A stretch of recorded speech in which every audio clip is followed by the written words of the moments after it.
Okay, let's say from 14 to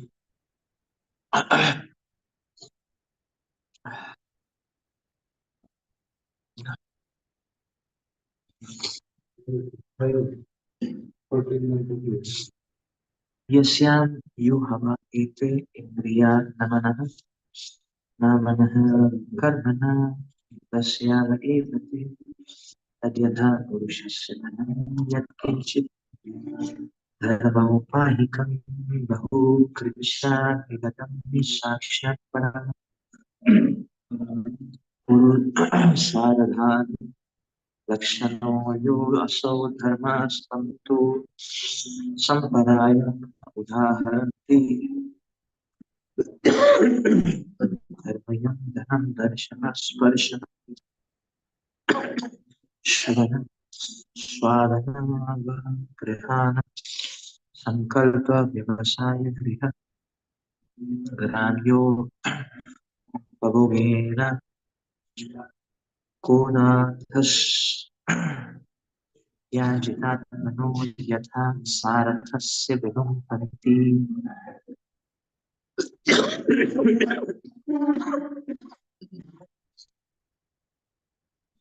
The first of the material existence,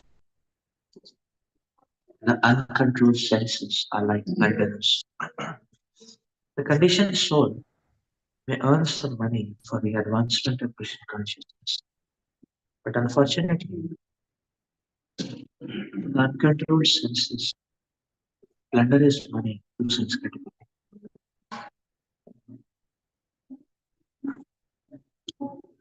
The senses are plunderers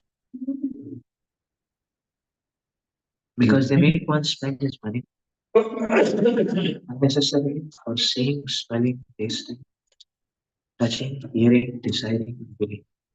In this way, the conditioned soul is obliged to gratify his senses, and thus all his money is spent.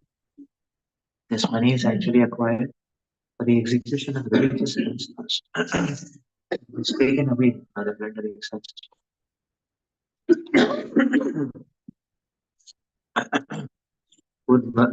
जन्मार्जित विद्या पूर्वजन्मार्जितं धनम् अग्रे धावति धावति.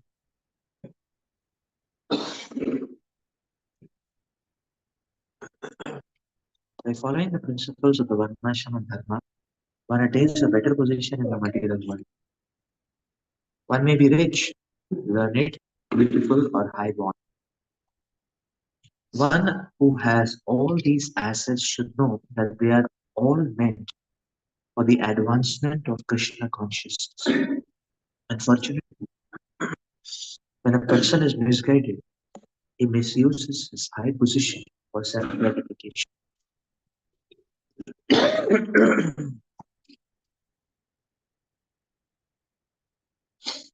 Therefore, the uncontrolled senses are called plunderers, considered plunderers. The good position one attains by executing religious principles is wasted as the plundering senses take it away.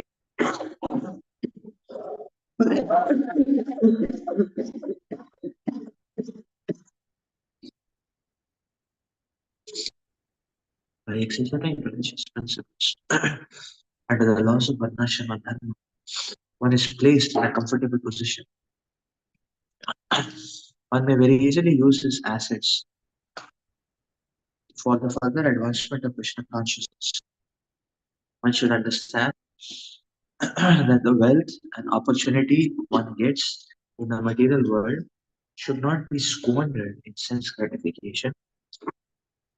They are meant for the advancement of Krishna consciousness.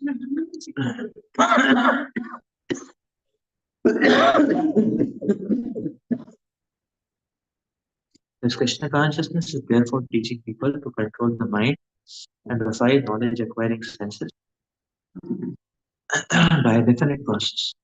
One should practice a little austerity and not spend money on anything other than the regulated life.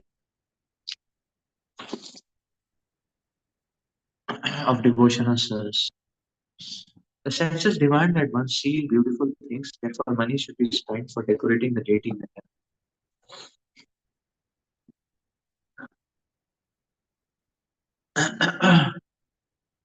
Similarly, the tongue has to taste good food and which should be brought and offered to the deity. The nose can be utilized in smelling the flowers offered to the deity, and hearing can be utilized by listening to the vibration of Hare Krishna mantra. In this way, senses can be regulated and utilized, advanced in Krishna consciousness. Thus, a good position might not be spoiled by material sense gratification in the form of illicit sex, nudity, intoxication, and gambling. One spoils an opulent position in the material world by driving cars, spending time in nightclubs, or tasting abominable food in restaurants. In these ways, the plundering senses take away.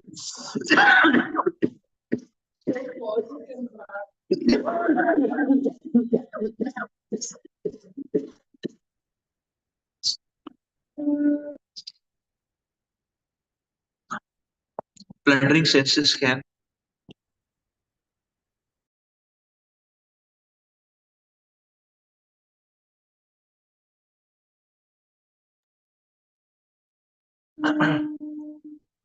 take away all the assets that the conditioned soul has acquired with great difficulty.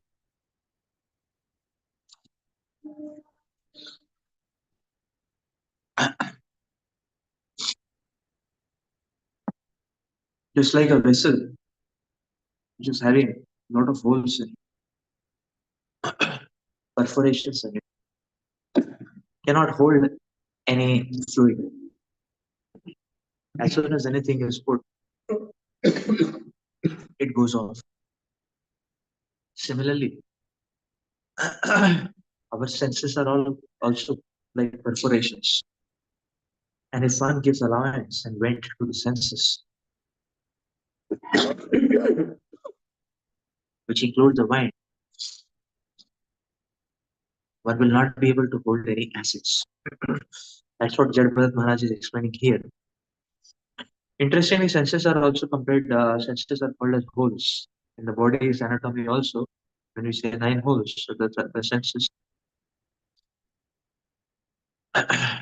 So, senses are quite equated to the holes also. The mouth, the nose, eyes, in one sense. So basically, we have to understand they are perforations, which can actually sap away one's assets. Instructively, it's not just true for assets. In Bhagavad Gita, the Lord very clearly explains.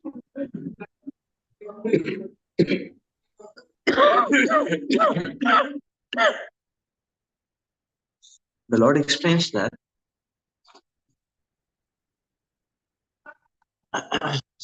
so the Lord explains that the senses uh, can actually, if the senses are given vent, that the senses can sap away all one's spiritual realizations. Also.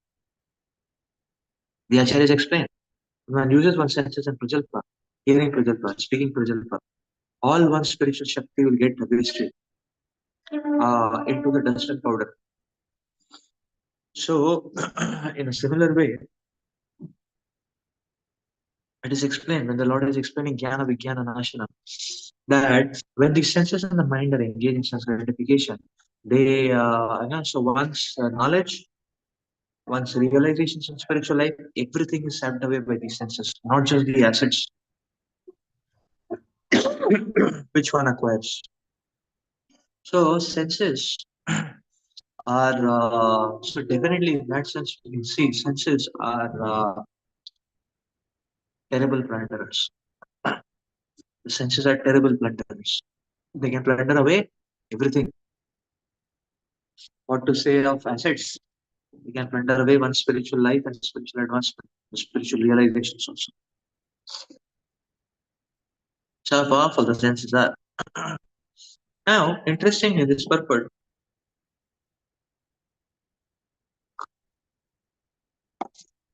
we can understand many times when you hear Shuchinam Shimatam Gehe. So the question comes is that okay, why is Lord giving a wealthy position, aristocratic position? Because in one sense, the logic which we hear makes sense because the logic makes sense because the point is that uh, that one has got comfortable position. That means the fooding, clothing is easily taken care of. So one doesn't has to undergo excruciating turmoil to basically make the ends meet, and therefore one has time and space and energy and mindset so that if one wants, one can take the spiritual life easily.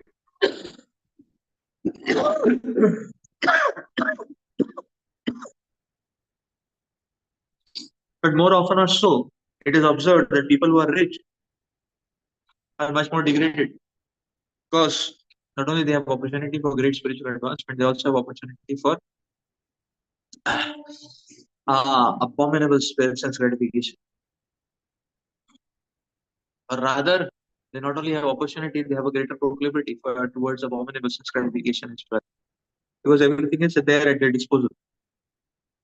And therefore, we see much of these people are, statistically speaking, many of them stand up into quite degraded trajectories because so much of sense gratification and so much of sensual exposure is there at their back and call. And so much of facilities are there to indulge in unrestricted sense gratification. So, in that sense, the question again brings up that okay, opportunity is equally for spiritual advancement also, but sense gratification also, but the proclivity towards self gratification is much more prominent. And why should Janam Shivatam be here? So, then what is the benefit? Because much more spiritual advancement, much more than spiritual advancement, is the opportunity for sense gratification and degradation. So, here we can understand another reason. The point is a person who is pious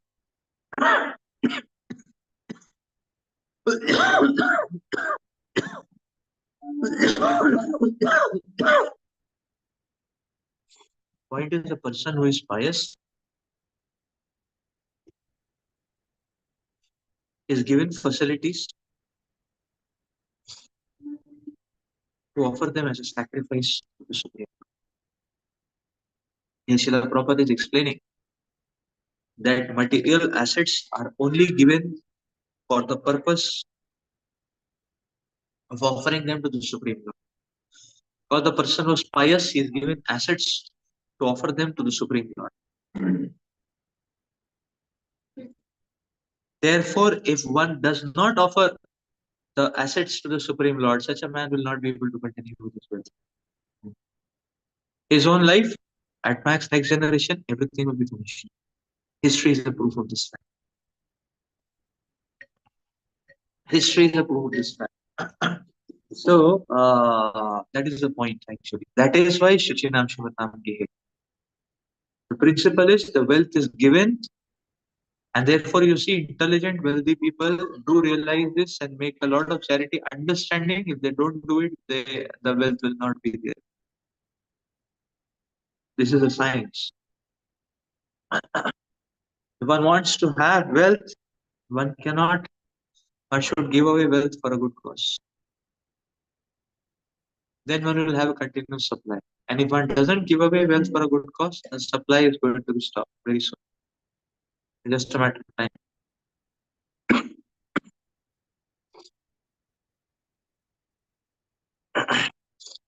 So I remember this Radha Giridhari Prabhu had come to Calcutta and he was telling that each and every multi-billionaire in this world, history is a proof, their wealth does not go down to the third generation. The second generation it's squandered. There are very, very few families, Houston, very, very few countable families where the wealth is going down beyond the second generation. And those families are such, and they have made it a point that a majority of their wealth is donated for a good cause, like Tata's, like Tata's. So one who holds wealth cannot handle it. The wealth will fizzle out like that. So we have to understand wealth is only given for religious cause. Wealth is only given for a religious purpose.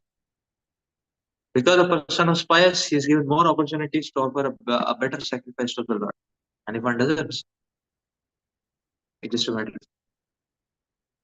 of you can just wait and God, watch. That's just a matter. So the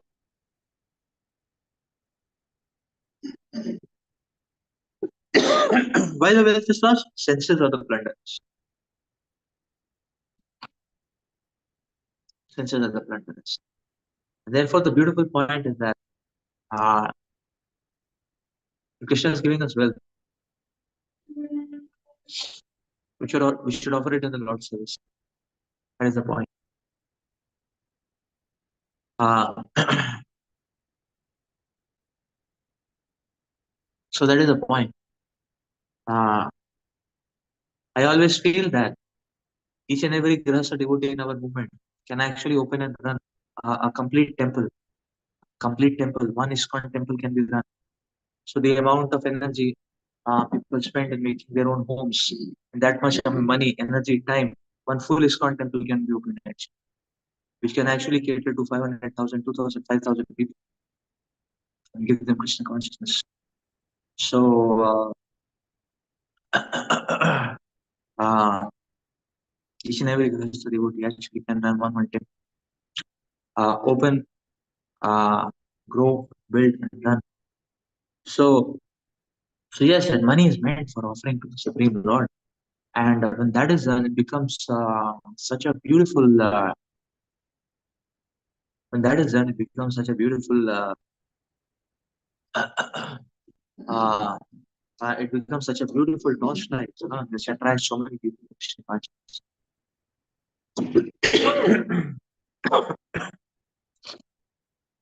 So that is the point. Otherwise, the senses are going to plunder it all. Prabhupada is explaining people spend unnecessary money simply for seeing, smelling, touching, so on and so forth. Money simply gets wasted in that way. Uncontrolled senses. So the senses are the plunderers. One has to understand. Therefore, it is very important to offer our mind and senses to Krishna.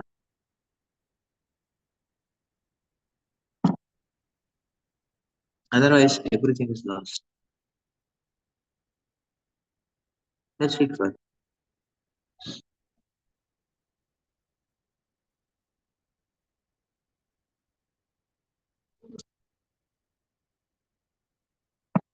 तथा च यत्र कौटुम्बिका नरपत्यतयो नाम्ना कर्मणा एका त्रिगला एवानिचक्तोऽपि कादर्यस्य कुटुम्बिना पुराणकागात् संश्यामानां विशतो विहरन्ति.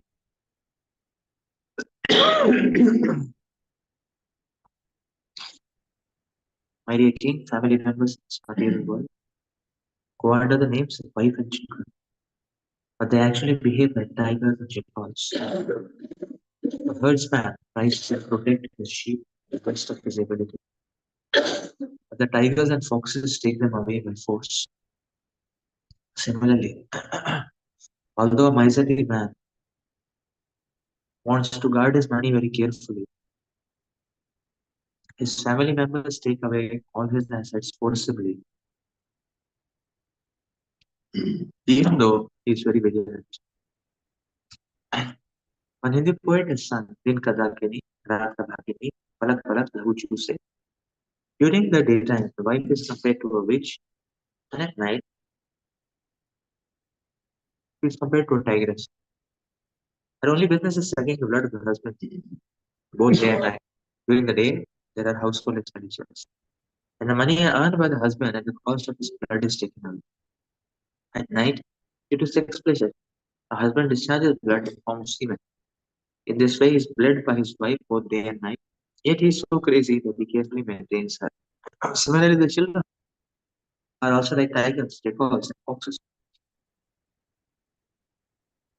As tigers, jackals, and foxes take away the lambs despite the herdman's vigilant protection.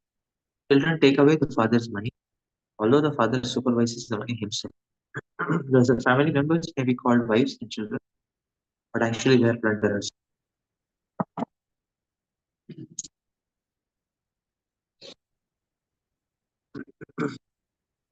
So the Lord's revelations, Jadabharat, is revealing this aspect of plundering. So there is no point in amassing because it will be plundered anyways. Why? Senses will take it. Mind and senses will take it. Mind empowers the senses. That is one level. Secondly, whomever one is related to, they will take it. So that is the second level extension. Why? Because you see, why these relatives are being compared to tigers and jackals? You know, because basically, in general materialistic life, everyone is driven by their mind and senses. So all these relatives they themselves are driven by their own mind and senses. So once own mind and senses are driven, blending and taking away, and whomever one is related to, wife, children,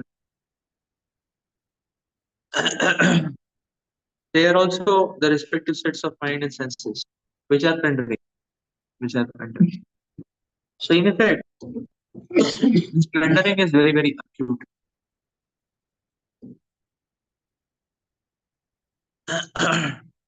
Obviously, when Prabhupada is saying the wife is a witch, for a wife, husband is a witch, the witch, like that. So that way, yeah. And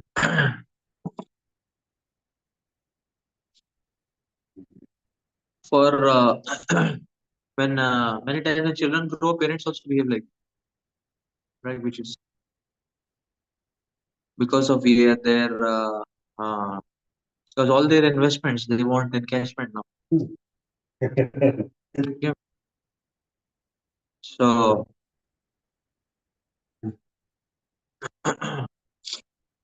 they want encashment. They want all their pent up, stored up desires to be fulfilled now, and so on and so forth. Or sometimes parents have loans, the children to take it up. So, so that effect is that same. Which type of effect on all one's assets are just taken off, taken off.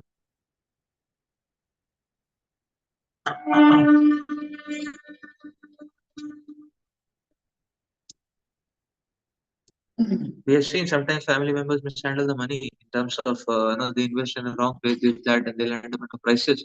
And sometimes even brahmacharis they have to leave the temple and go and just for it's 40, 50 lakhs on the head, like that. And so such unfortunate incidents have also happened. So that is why you see, Bhagavatam is telling it looks harsh, but it is the reality of the world. So why? Because now why are they be so any relative? Similarly, we are not Krishna conscious. We will also be a witch to all our family members, whether it is our father, mother, wife, husband, whatever, children, whatever. We will also be like a witch. Simply love to say, and be sucking the blood. Why? Because our mind and senses are like, so mind and senses are like a vacuum suction pump. They keep on sucking. So they suck from us, but that's not sufficient. Anybody near suck from them also, like that. So that's the point. That is the point. And therefore, we have to understand the mind essential is very dangerous. our own mind and senses, others' mind and senses.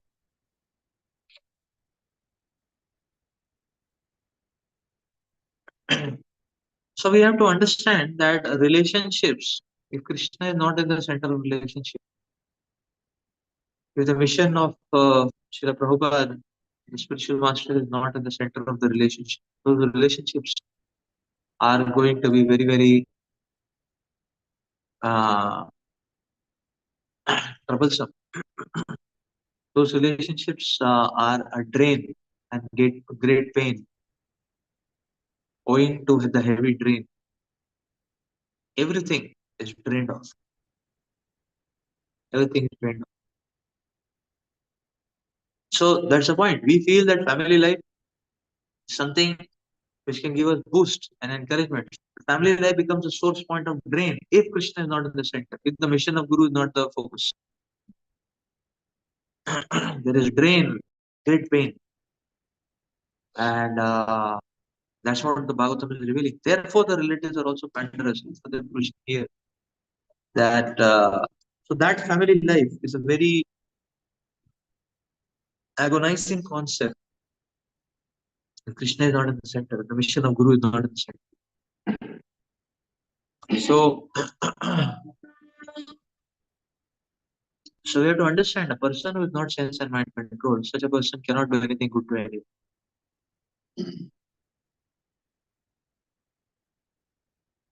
Because such a person will only act as a suction.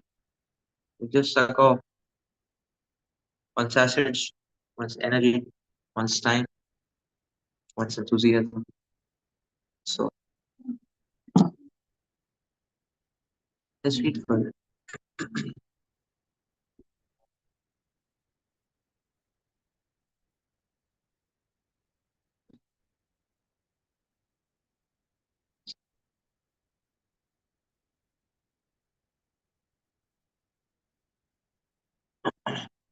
Tahi anuvatsaram krishmanam abhyadam vijam kshetram punar evavapanakali kulmatrina viruddhi गहवरम् इव भवति एवमेव गृहस्रामः कर्मक्षेत्रं यस्मिन् न हि कर्मणि उत्सिदन्ति यदयं कामकरन्द एषा अवसथा. Every year the plowman plows his own field,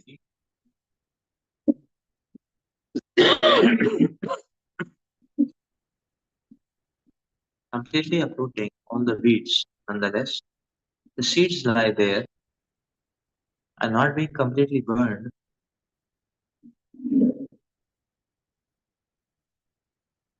again come up with plants sown in the field.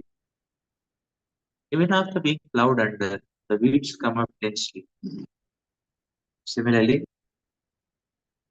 the Grihastha family life is a field of fruit of activity. Unless the desire to enjoy family life is completely burnt out, it grows, it grows up again and again. Even though camphor will be removed from a pot, that pot nonetheless retains the aroma of camphor as long as the seeds of desire are not destroyed. The fruitive activities are not destroyed. But unless one's desires are completely transferred to the service of the Supreme Personality of God, the desire for family life continues even after one is taking sannyas. Sometimes in our society, ISKCON, a person out of sentiment but takes sannyas. But because the desires are not burned completely, he again takes to family life, even at the risk of losing his prestige and disgracing his good name. These strong desires can be burned completely when one fully in the service of the Lord in devotion and service.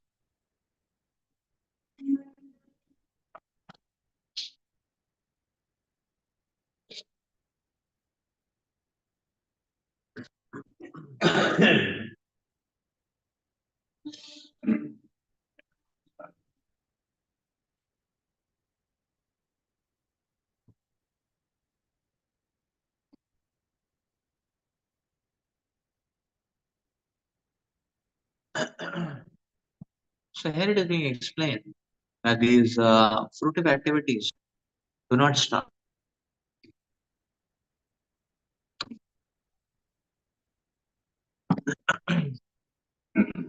The analogy of the pot having a camphor is given. When the camphor is removed, the the aroma still remains. In a similar way, we see the uh,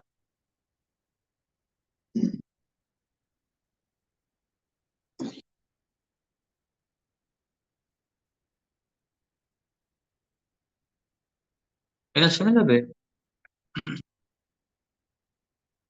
a family life organization becomes the breeding ground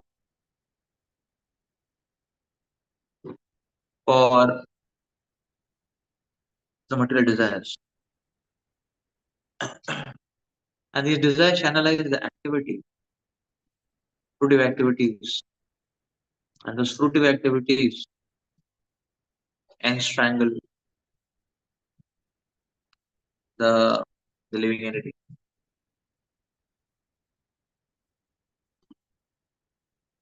Person is strangulated by these fruitive activities. Now, the interesting thing is this uh, that even though one tries even though one tries to get rid of fruitive activities, one is not able to. Why? Because you said the weed is uprooted, the seed still remains. That seed is compared to material desires, the desire. And therefore, Prabhupada is explaining that unless these desires are transferred to the service of the Lord,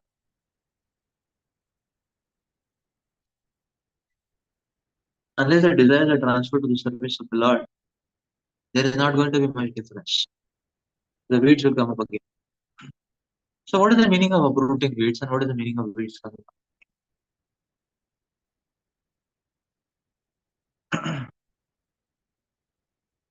Whenever we take an enthusiastic step towards Krishna, that's called as uprooting weeds. Just like students are practicing Krishna consciousness, and they decide to come and stay in voice, Seva Kunj. That's like uprooting the weeds. The weeds are uprooted. Because they come with voice, now they start Krishna consciousness. No, they are taking that step of faith. But if one is not thoroughly busy, thoroughly engaged and absorbed, the material desires are still there in the heart, the seed is still there. So the weeds slowly grow. So one is able to see avenues of sense gratification within the Seva Kunj, within the voice, loopholes, loopholes. And therefore, the same kind of fruitive material activities, simple activities may start possible. Similarly, when one takes initiation, it's like uprooting the weeds. The weeds are uprooted, not the seed. The weed, not the seed. The seed still there. So initiation time, the weed is uprooted. The seed is still there. Slowly, the seed give rise to new weeds. And one starts understanding loopholes within the ISKCON movement. You know, loopholes, shallow goals, loopholes.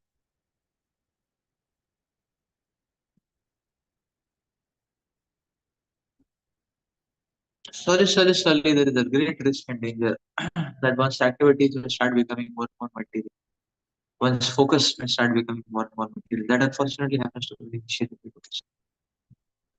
A substantial number of initiated devotees, so slowly they are not able to maintain the 16 numbers. Very unfortunate. But that is true. That is reality.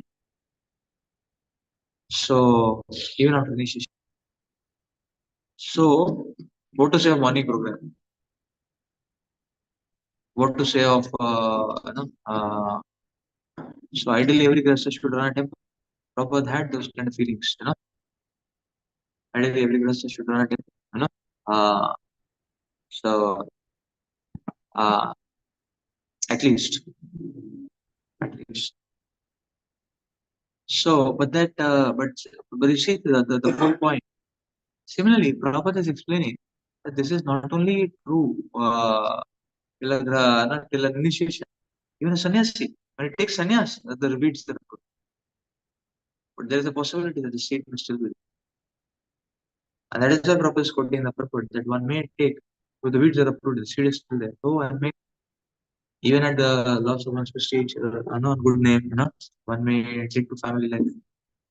Prabhupada still accepted that, or Prabhupada still encouraged that. Okay, that one is practicing Krishna consciousness, then he should be seen in good light and good spirit.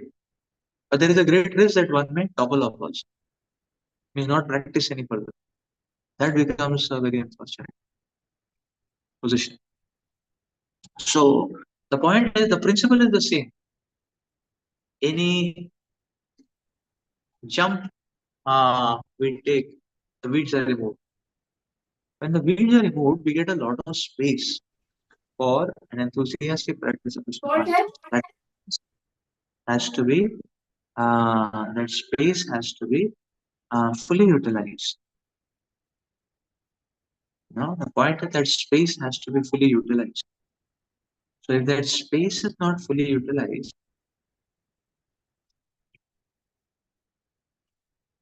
if that space is not fully utilized, then the weeds will grow in some time.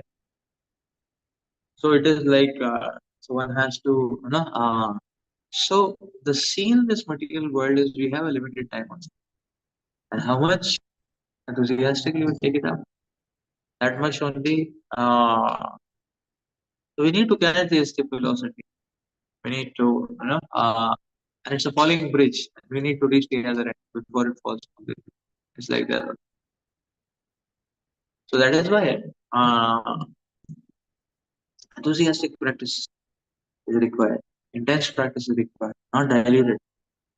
Not diluted. Because the problem diluted is it fall off again. Again the weeds have grown. Now what to do?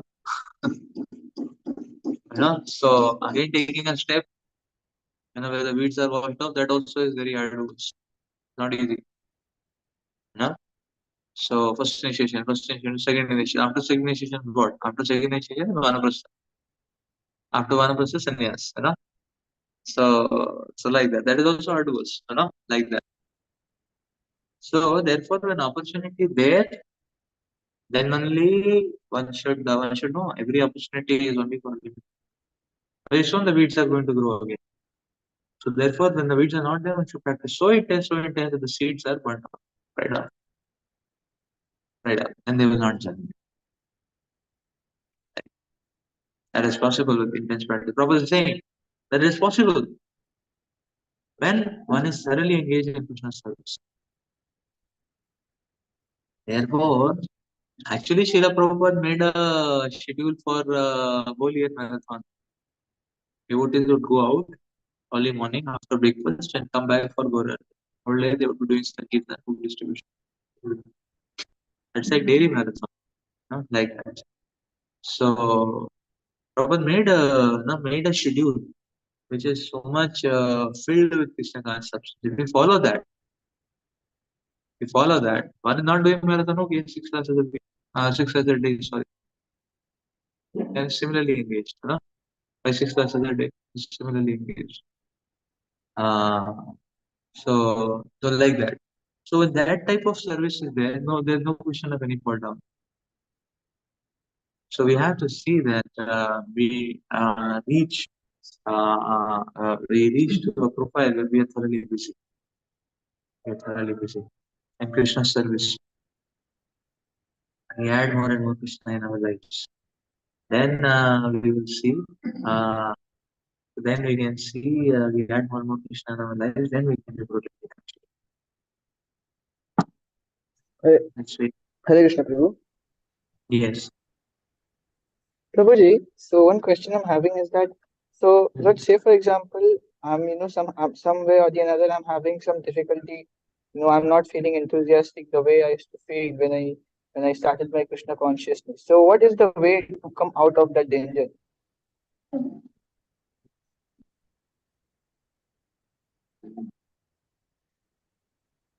Yeah, when we are not feeling enthusiastic in our Krishna consciousness, we should understand that we have to, the speed at which we are going is not sufficient. We need to increase the association, we need to increase the service, and we need to increase the sadhana. All three. Okay, bro. Because sufficient intake means steady enthusiasm. Sufficient intake and sufficient engagement means steady enthusiasm. If there is weakness, means the intake is not sufficient. Intake and engagement is not sufficient. So one has to increase intake, one has to increase engagements. Actually, both are required. Both are required. So uh, so many times with time we become slack on every avenue. We don't take association seriously. We engagement also start doing mechanically, cheaply. No? The opportunity for service is a great privilege, and it should not be seen cheaply. If we see it cheaply, we lose it. So any opportunity for service is a great fortune and privilege. It's not easy to get opportunity to serve. So slowly everything starts becoming slackened, and that is why we need to. When we see the weakness, we have to understand that I need to improve the quality and quantity both of association, sadhana, and seva. All three. Okay, that's really fun.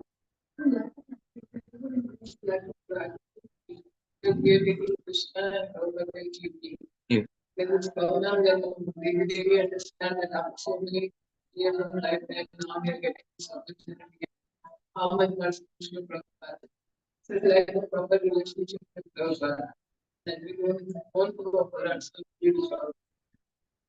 Yes, so lack of enthusiasm because lack of gratitude. And now that means taking spiritual master Krishna cheaply. That is really true. No. So, and that stage happens when we don't do sufficient sadhana. Then we take it cheaply. So when we are not doing sufficient sadhana, then our mind is not conscious of Krishna's glories. So then we are taking Krishna cheaply. Then 100% will take Guru cheaply. 100% will take Krishna cheaply. When Krishna only we don't value, then how we value others?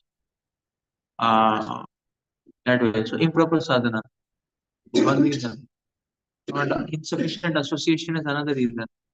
Because we can only understand the glories of the Lord and the Vaishnavas through other ways. When you don't take association cheaply, no, we take association cheaply, then same thing happens like that. And the same effect happens with engagement also. If one is not sufficiently engaged, then one will never have realization of the greatness of Krishna and the acharyas. One will never feel that sanidhya with the parampara.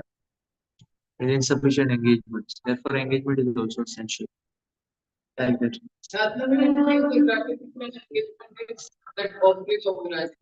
Yes, engagement is an object. Yes. Okay, let's read further. तत्र गतो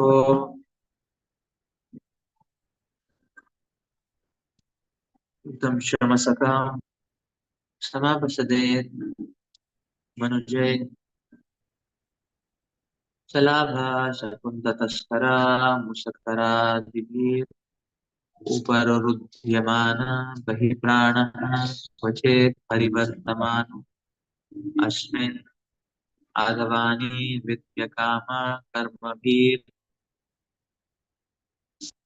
उपरक्ता मनसानु पापनार्थं नरलोकं गन्धर्वनागरम् उपपन्नम् इति मिथ्या दृष्टिरनुपश्यति.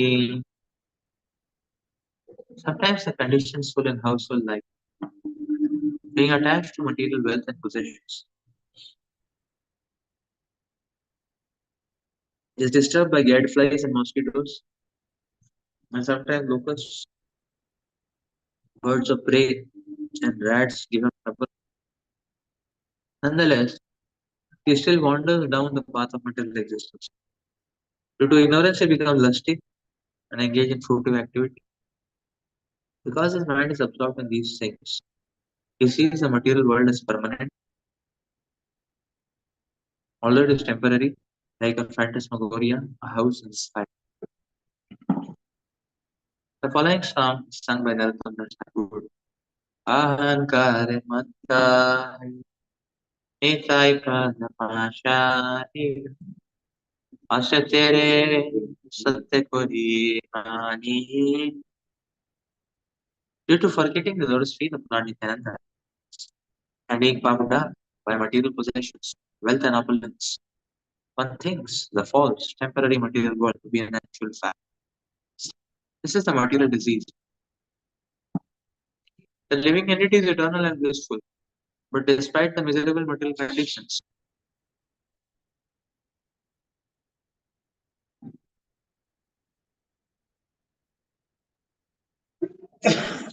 he thinks the material world to be real and factual due to ignorance.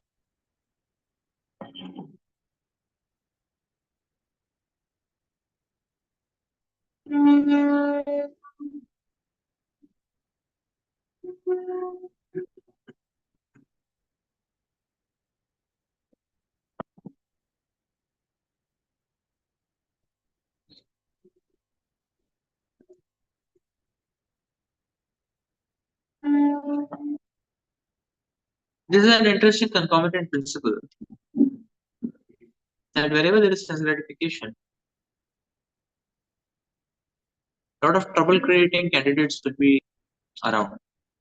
Locusts, gadflies, birds of prey, rats, and so on.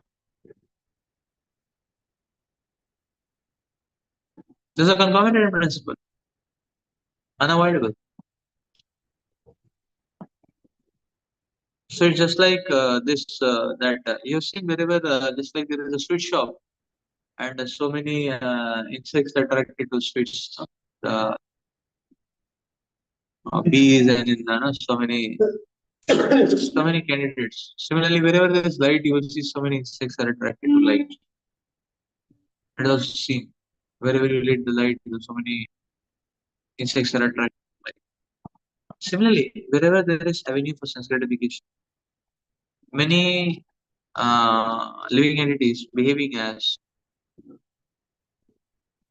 bees or insects get attracted to sense gratification. Like I was one time talking to one millionaire devotee in Bay Area, San Francisco.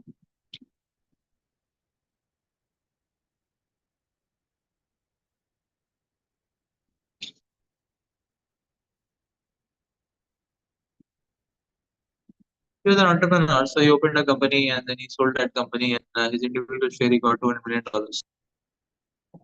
So that is that he has. Now investing further, growing it, and so on and so forth in the Bay Area. So he was telling you, see, when you get money,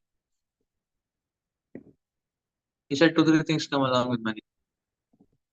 He said that's a fact.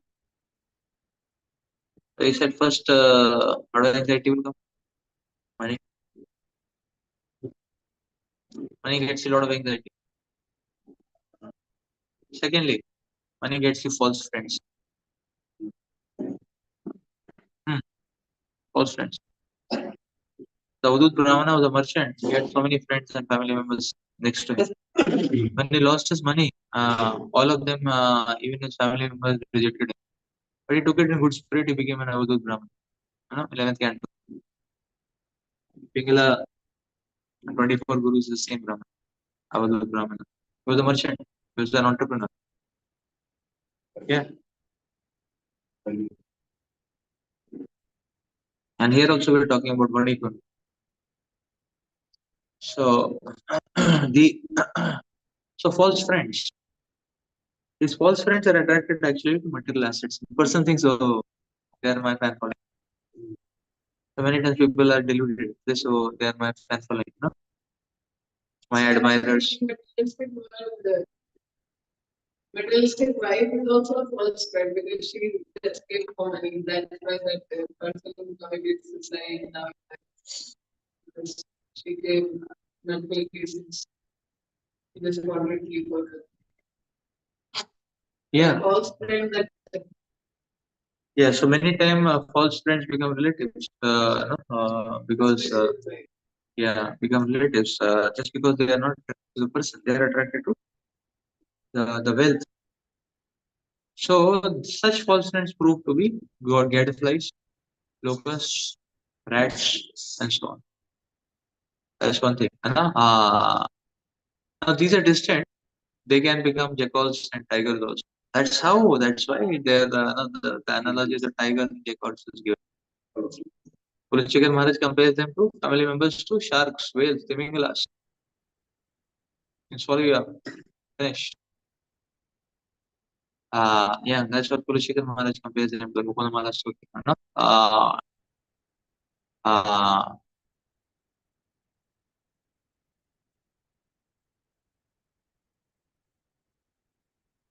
धारावर्त Tanaya सूर्य गृह संघा कुरेचा no?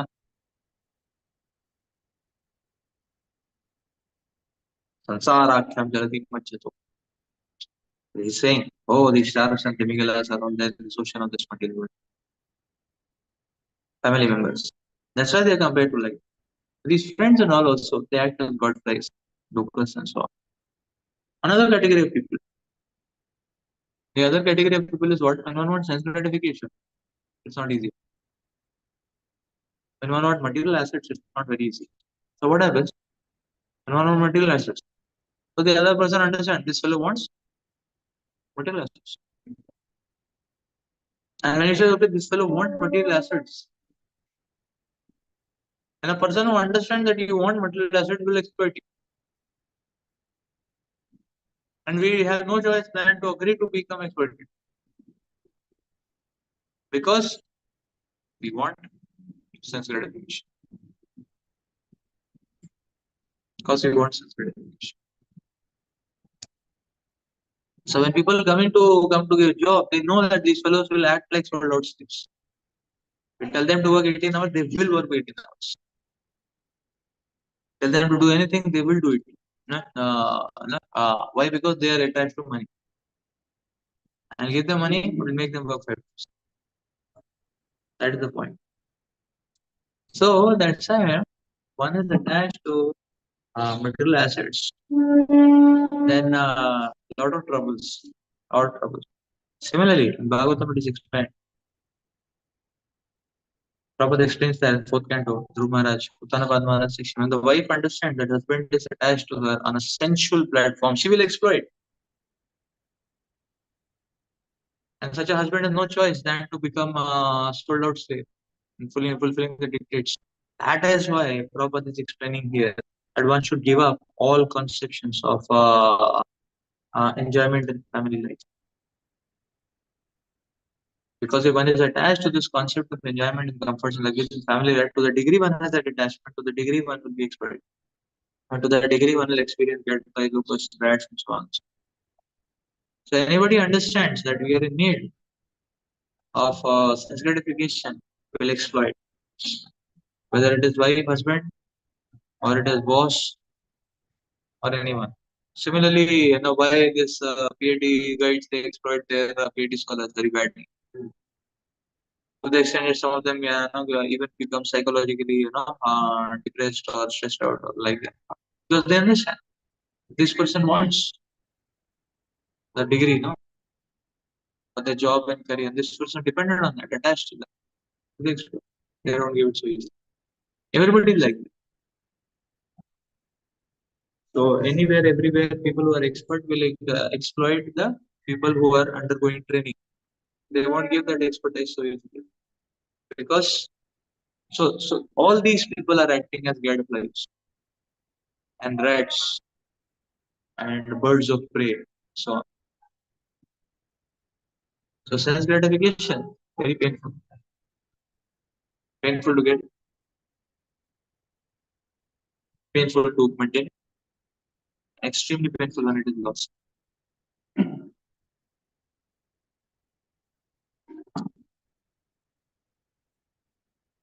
It's painful.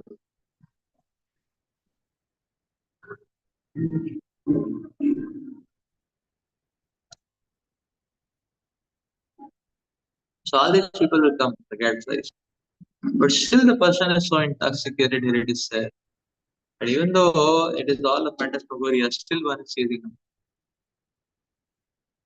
Why? Because sense gratification makes a person blind. So here therefore is saying because the person in ignorance is still. See the point is that sense gratification perpetuates the ignorance. Because infatuation perpetuates the ignorance. Intensify perpetuates the ignorance.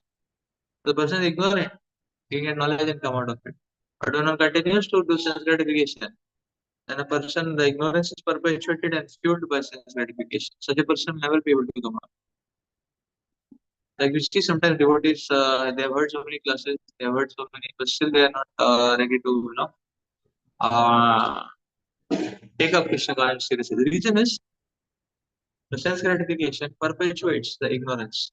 And therefore, knowledge is creating an awakening, but the sense gratification creating an ignorance. So which supplies more, the person will be that state. The sense gratification is more, and no matter little bit whatever knowledge is seeping in, it won't have much effect. So this what happens actually.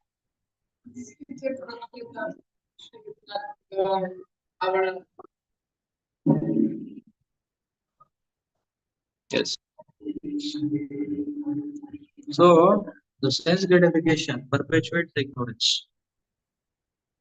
You have to understand the food for ignorance or is infatuation. Uh, food is sense gratification. The sense gratification is cut off. One will very quickly come to knowledge, very quickly come to light, and spiritual life becomes very easy. But it's to the degree sense gratification is not cut off, to that degree spiritual life will become increasingly difficult. And the moves when spiritual life will start to that degree will become more and more ineffective.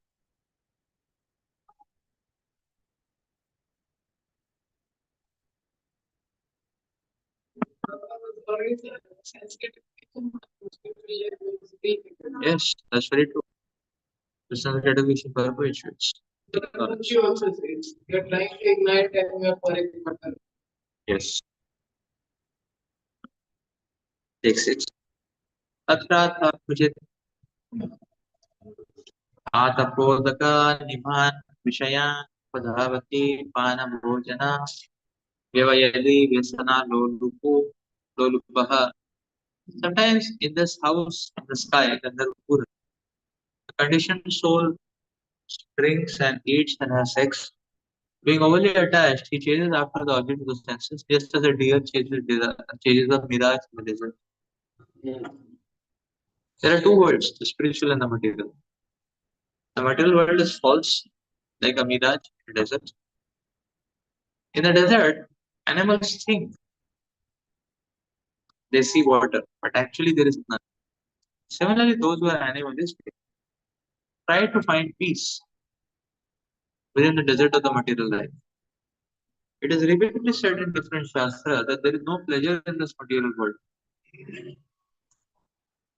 Furthermore, even if we agree to live without pleasure, we are not allowed to do so.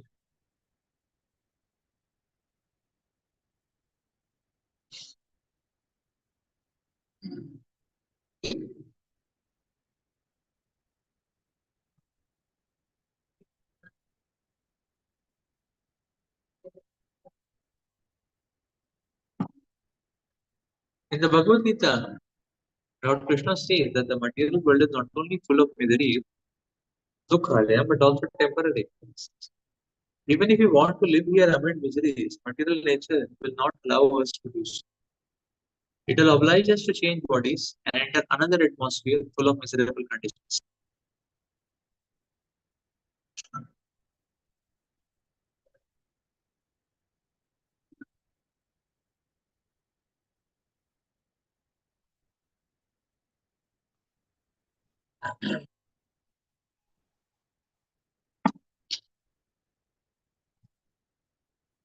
So Maharaj Gadbharat is speaking here about the mirage in the desert. The chase after such gratification is like an animal chasing for a mirage in the desert. And that is because of attachment.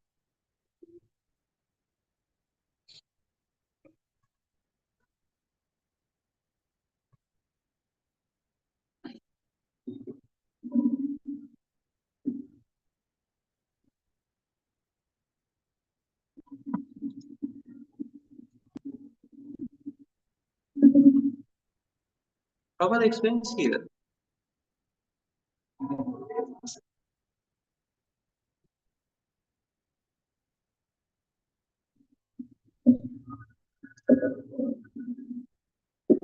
Prabhupada explains here. Prabhupada is saying about the chase in the mirage.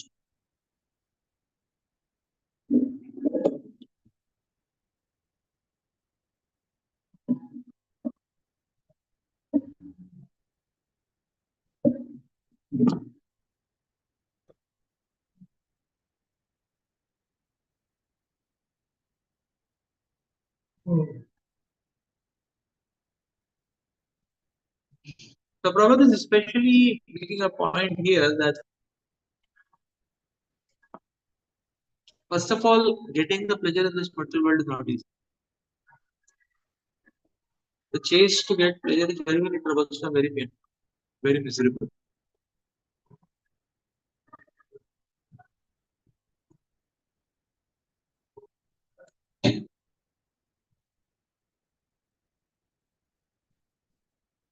So if one doesn't get pleasure, then one is miserable. If one gets pleasure, one is prone to become more miserable. How? Because little bit pleasure one gets, but once that pleasure fuels, one's hankering to get more and more pleasure tremendously. So much so that the supply will not be able to match,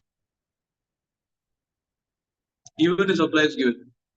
So that means whatever supply one gets of little drops of pleasure, they profusely increase one's hankering so much to ensure that one will land up in the misery. That is the material world. And Prabhupada is making another point. So if someone says that okay, I can live without pleasure in this world, Prabhupada is saying that's not possible. Without pleasure, without seeking for pleasure, I can live in this material world. That's not possible. Prabhupada said material nature will not allow you to do that because everything is temporary. So the material nature will completely take off whatever situation one is in. So this is to say that many times the living entity adjusts to situation. So in that situation, one is getting a little bit of pleasure and one is saying that okay, I adjust to that. I'm okay. I can go on living like this. So after great difficulty, suppose somebody has even adjusted to a situation, the material nature will shake it. So, so I'm going to say no problem. I am not much greedy after money.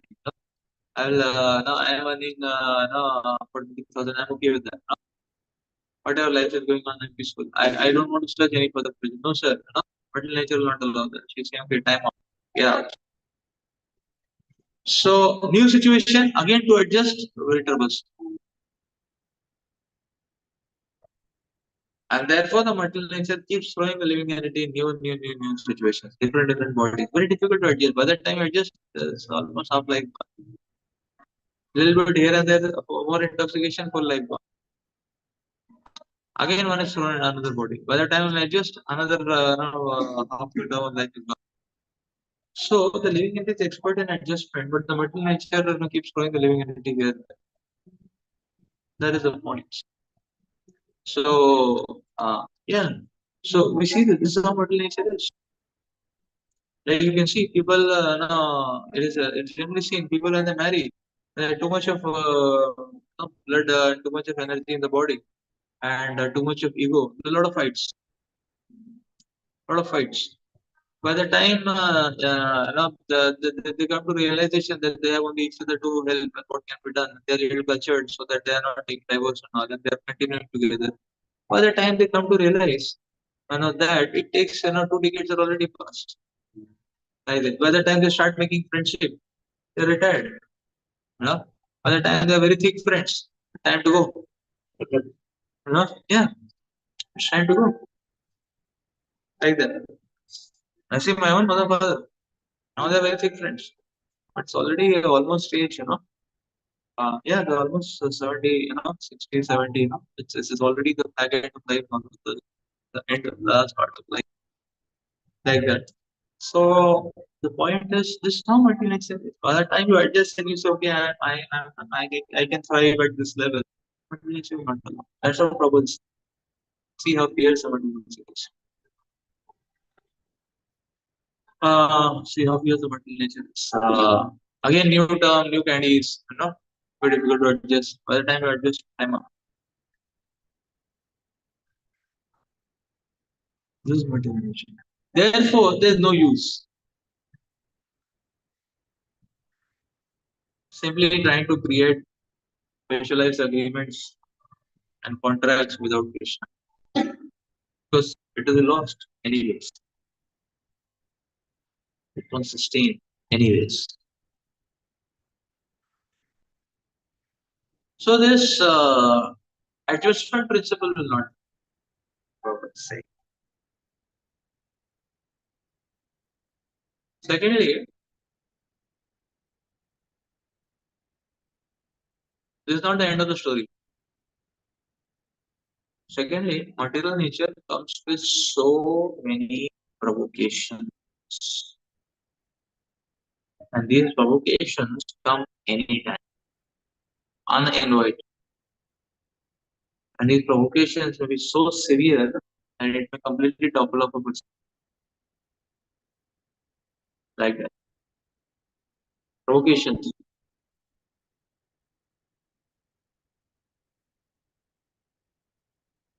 provocations, very dangerous. The person can be completely overthrown by these provocations. The material nature is expert at provocations. So, the person may have adjusted. And new provocations have come. Now, a new provocation come immediately. The person is immediately there is earthquake in his or her life. Because new provocation is come with like that. Now again, it's completely miserable. Everything is exploding out. Like all adjusted, subdued, submerged uh, material desires are like a volcano. They are coming finished. This material world is like so. Therefore, uh, this whole game of material world is this adjustment game of material world is very difficult. And no use. When you say I am adjusted to a particular I'm adjusted, but there is no use in that adjustment. That's the point, which is being explained here. Because two things. Secondly, there are so many complications, like a dormant volcano, all the pent up desires will come back. The adjustment game will not last for long. Okay, let's read further.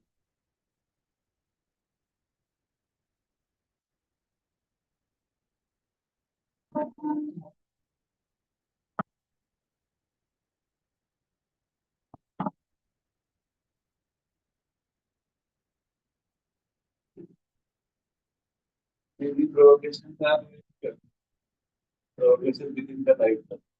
Yeah, person may be like so many movies they show, no, that husband wife are nicely living, a third lady comes finish. Husband not able to control his senses, it creates an explosion. Everybody is like, so like that. That's what is provocations. So that's what is provocation basically. So anytime some new proposals come and provocations. Like I remember, I wanted to type my resignation letter to go and join Hungary Ashram in Pune. I was typing my resignation letter on HR pings, and he says, I have H1 visa, straight to America. Your profile is very good. Today is Wednesday, Friday is the flight, and you'll be off for 1.5 years on H1B. All the best. Please come to my office to collect the ticket and your visa and all. Or you were just asking my confirmation. Next, he was supposed to hand out, and after 2 days, I think it was Tuesday, and Friday was supposed to be the flight, like that. So I was trying. I was typing my resignation letter, thinking about Raisha Mabu and the mission. I was trying for half an hour. My hands did not. This called as provocation. So if I would have yielded to that, finish. All of you would have to do my follow-up. Please chant one round, two round at least. Please give ₹1, ₹2, $1, $2 donation. Like that would have been the same. Right? So these are provocations are very dangerous, very deadly. Now I never said I never who knows that that is how they people wait for 10 years to get H1B. No? They were offering me H1B like that only. So the Tuesday where H1B already ready, flight ticket already ready. I just had to say yes. I just had to say yes. Yes. Instead of Brahmachari Ashram, I would have ended up use some. So like that provocation. This is how mental energy gives provocations. So we can never underestimate Maya. Maya can take any turn, any time. So that is why one has to always focus on increasing one's surrender. Rama Krishna's ways are taken that. So many of our brahmacharis, sometimes some ladies, some matajis come to them and say, I love you, I want to marry you. Finish. So provocation, very strong provocation. They never, acha खासा person is practicing bhakti, and a good lady, good looking girl comes and she says, "Oh, I want to marry you. I'm fully surrendered to you. It has happened.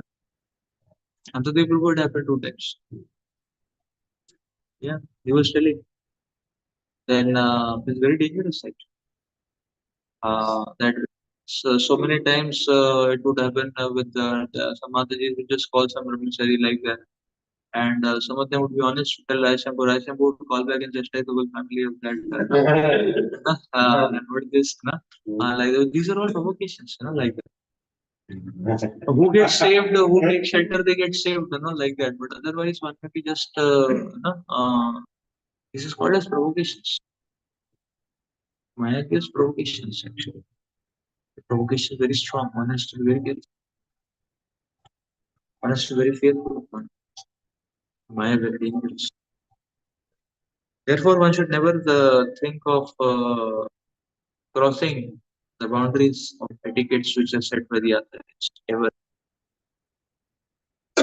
because it can lead to a lot of explosions.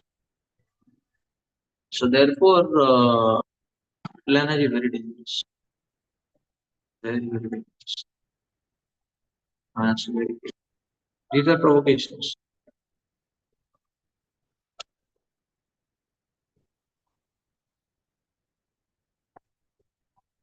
So one has to be very careful.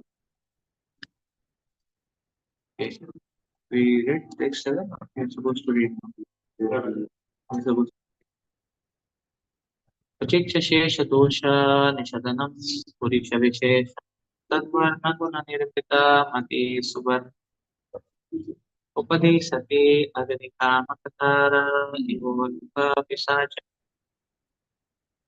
Sometimes the living entity is interested in the yellow stool known as gold and runs after it. Oh, that gold is a source of material opulence and envy, and it can enable one to afford illicit sex, gambling, meat eating, and intoxication. Those whose minds are overcome by the mode of passion are attracted by the color of gold. As a man suffering from cold in the forest runs after a phosphorescent light in a marshy land, considering it to be fire. Parikshit Maharaj told Kali Yuga to leave his kingdom and reside in 4 places: brothels, liquor shops, slaughterhouses, and gambling casinos. However, Kali Yuga requested him to give him one place where these 4 places are included, and Parikshit Maharaj gave him the place where gold is stored. Gold encompasses the 4 principles of sin, and therefore, according to spiritual life, gold should be avoided as far as possible. If there is gold, there is certainly illicit sex, meat eating. gambling and intoxication. Because people in the Western world have a great deal of gold, they are victims of the forces. The color of gold is very glittering, and a materialistic person becomes very attracted towards yellow color. However, this gold is actually a type of stool.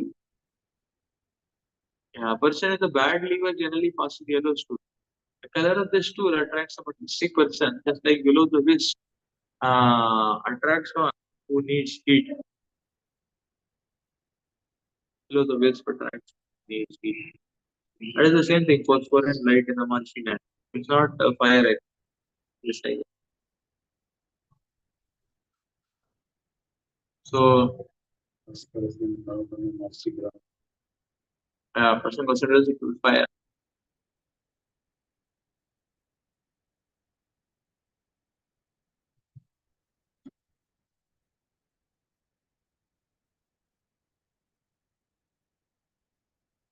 All this material change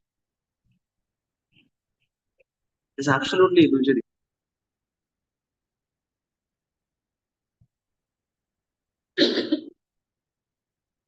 This is like a disease. That is a proper saying.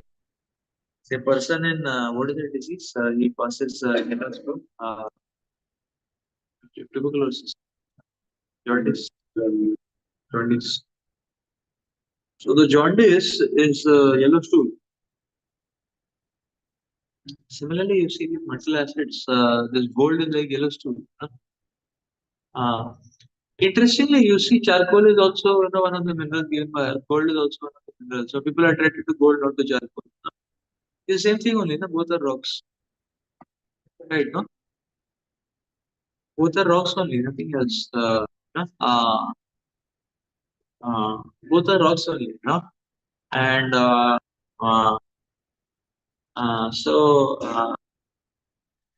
both are rocks only actually. What is iron? What is gold? You know? Uh, but people are attracted. So it is explained that this gold is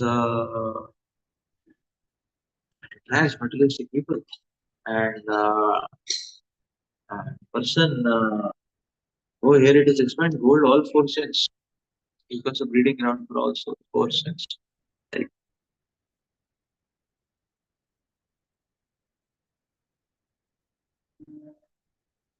So this goes to show, you see, wealth is useless, and many times people actually tries to convert wealth into equivalents of wealth, basically. And these equivalents are all useless. Like gold is one of the equivalent of money or currency.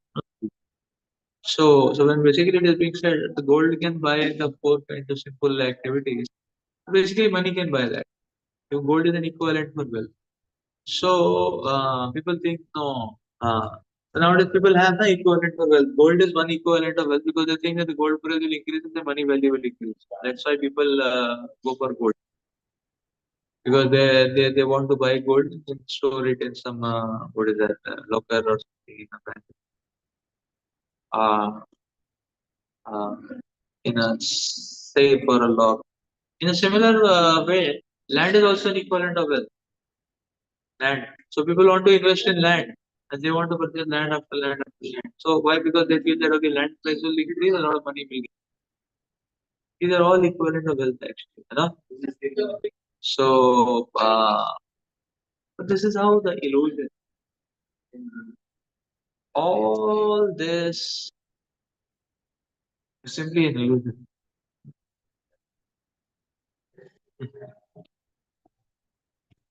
All this is simply an illusion. Land, wealth. And basically we can see as Prabhupada is explaining here, this is a sign of disease consciousness.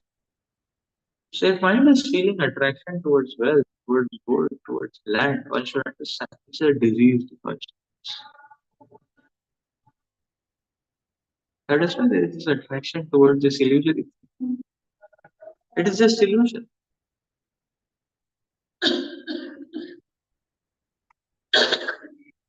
It is just illusion, nothing else it is.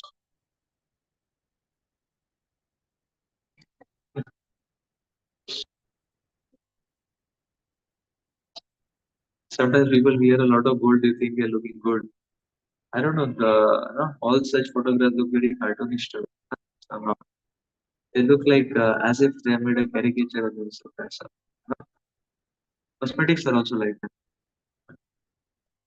Sometimes people use this too much. They look like booth, booth, booth, booth, ghost, So it's like all these are illusions actually. That's how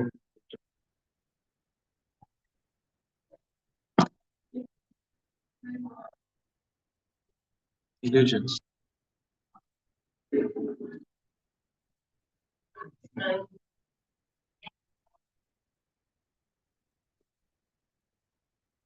All these are illusions.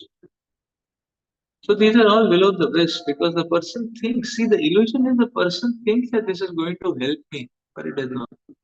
Just like that below the waist, that phosphorescent light person is very cold, and thinking that this heat is going to help, but there is no heat there. It's only a light. It's only looking like a glittering light, but there's no heat there.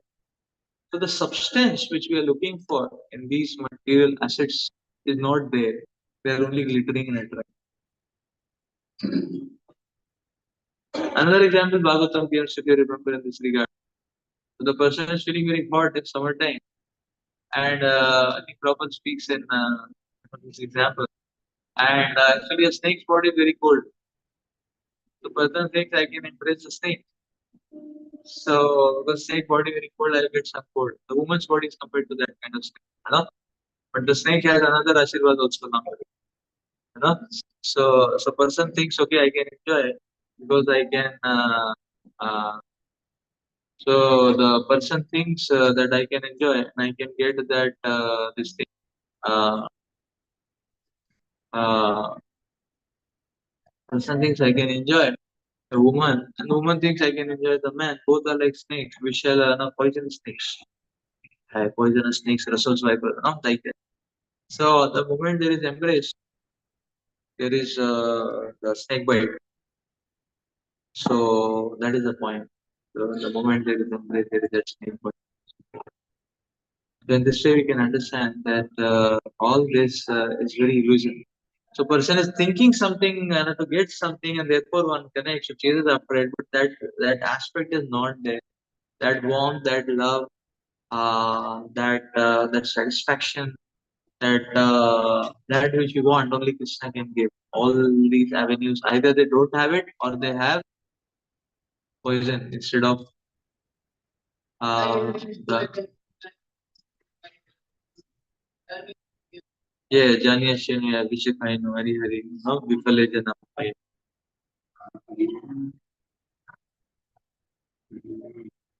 Okay, so let's read first. Krishna.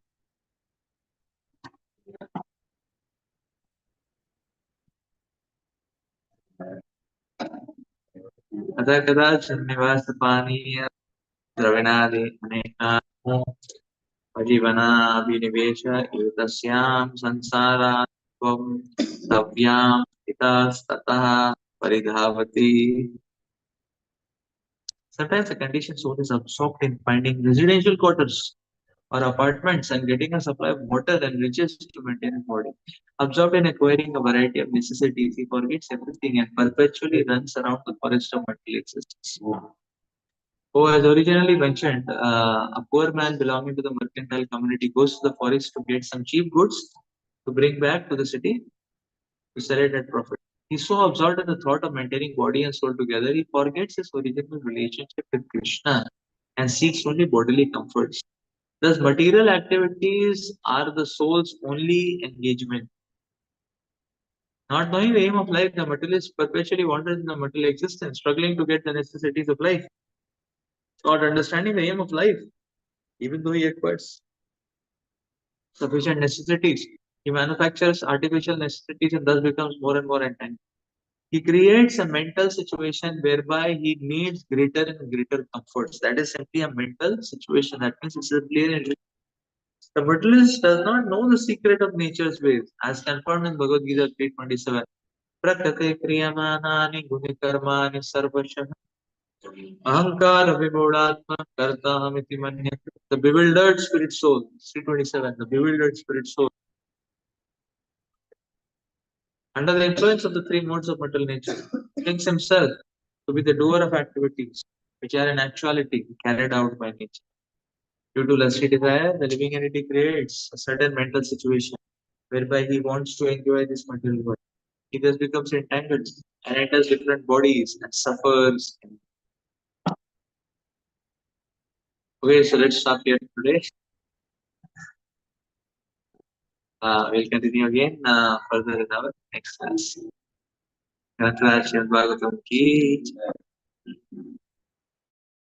Prabhupada ki jai. Hari Bol.